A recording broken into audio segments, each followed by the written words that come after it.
Captain James Reed watched silently as the massive Haelor warship approached on the tactical display. His vessel, the UES Phantom, remained undetected in the shadow of the gas giant's third moon, running silent with minimal power signatures. "Status. Report," he whispered, though there was no need for quiet in the vacuum-sealed bridge. Lieutenant Wilson adjusted her headset.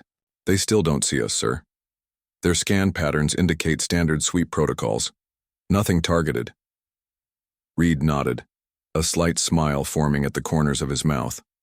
The Haelor Empire had expanded unchecked for decades, absorbing or destroying any civilization they encountered. Humanity had watched from afar, quietly building defenses and researching technologies while the alien empire swallowed system after system. Then the Haelor had made their first mistake.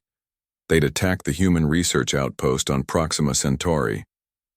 The outpost was small, seemingly defenseless. The aliens had expected an easy conquest. Instead, they'd encountered the UES Phantom. "Weapons status?" Reed asked. "All systems green," responded Commander Torres from Tactical. "Kinetic batteries charged, railguns aligned, Nova missiles armed." The Phantom was humanity's most advanced vessel, a prototype stealth cruiser that had cost more than the GDP of entire nations to develop. Its hull was composed of light-absorbing nanomaterials. Its engines were shielded against electromagnetic detection. It produced virtually no heat signature. For all practical purposes, it didn't exist until it chose to reveal itself.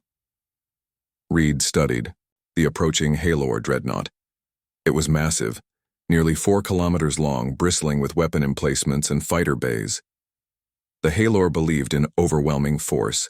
Their ships were designed to inspire fear, to broadcast power. The Phantom was designed to remain unseen.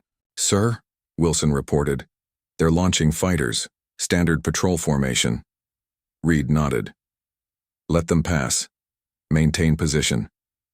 The bridge crew waited in tense silence as the Haelor fighters swept through the area. On the tactical display, the small craft appeared as bright orange dots against the blue-green backdrop of the gas giant.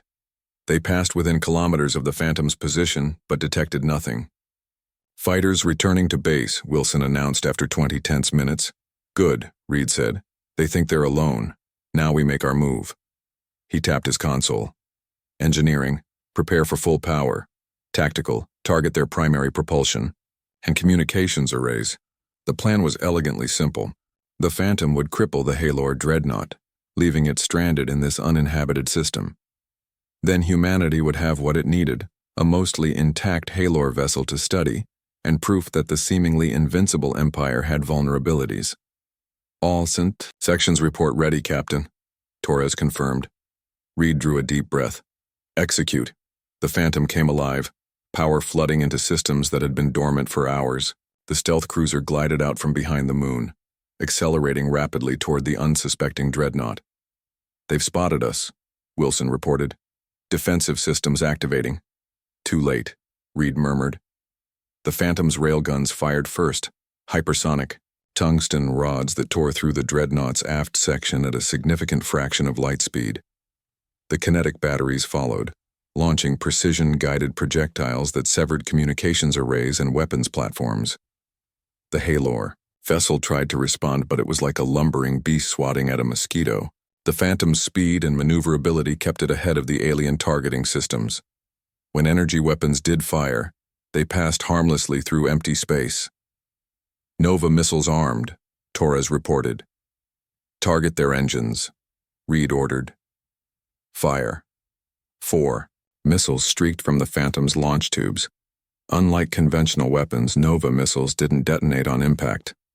Instead, they penetrated the target's hull, then generated localized gravitational distortions, artificial singularities that tore matter apart at the molecular level. The effect was devastating.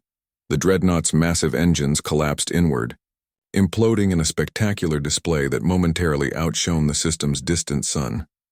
"Direct hit," Torres confirmed. "Their propulsion is completely disabled." "Remaining weapon systems?" Reed asked. "Operational but ineffective without targeting capability. We've blinded them." Reed nodded, feeling no satisfaction. This was not about revenge or glory. It was about survival. Begin jamming all frequencies. No distress calls leave this system. For centuries, humanity had been careful, staying hidden among the stars, watching as species after species fell to the Haelor. The Empire's technological advantage had seemed insurmountable. Until now. Prepare. Boarding teams, Reed ordered.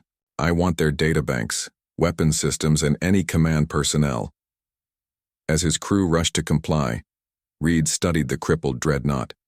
The Haelor had made the same mistake countless civilizations had made throughout history. They'd confused dominance with invincibility. They'd grown complacent in their power, never imagining that someone might develop weapons specifically designed to counter them. 3 hours later, Reed stood in the Phantom's cargo bay as the boarding teams returned. They brought with them valuable technology, vital intelligence, and 5 Haelor officers. The alien commander, his gray skin pallid with shock, stared at Reed with wide, vertical pupilled eyes. How? The alien asked through the translation device. We detected nothing. Reed didn't answer. Instead, he turned to his executive officer. Set course for Earth, maximum speed.